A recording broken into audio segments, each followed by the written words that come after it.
Доброго здоров'я, друзі! Починаючи з 15 квітня і до 1 травня потрібно встигнути посіяти насіння огірків на розсаду. Це для тих, хто хоче отримати дійсно ранній врожай. Але щоб насіння огірків швидко проросло, паростки росли міцними і були стійкі до хвороб, потрібно насіння огірків правильно замочити. І неважливо, насіння вже попередньо оброблене чи ні. Замочивши насіння у цьому розчині, ви пришвидшите схожість насіння і забезпечите паростки поживними речовинами. Для приготування цього розчину нам знадобиться півлітрова бутилка. Практично повністю наповнюємо її водою і додаємо сюди гумат калію, але розчиняємо по інструкції, яка вказана на пляшці. У мого виробника для замочування насіння вказано дозування 35 мл на 0,2 або 0,5 літра води. Я буду використовувати на пів літра води. Гумат калію – це органічне добриво, в складі якого є не тільки фосфор і калій, а також макро- та мікроелементи, а ще є кислоти. І в нашому випадку для замочування насіння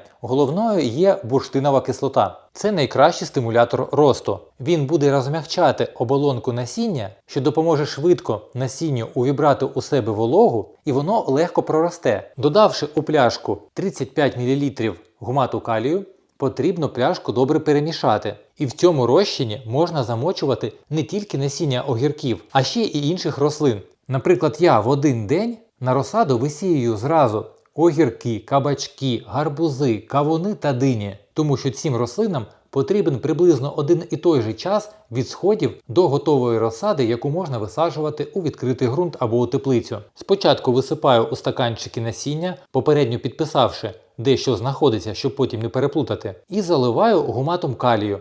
Потрібно залити хоча б на декілька сантиметрів вище рівня насіння. Спочатку воно може плавати зверху, але через 2 години воно усе потоне на дно.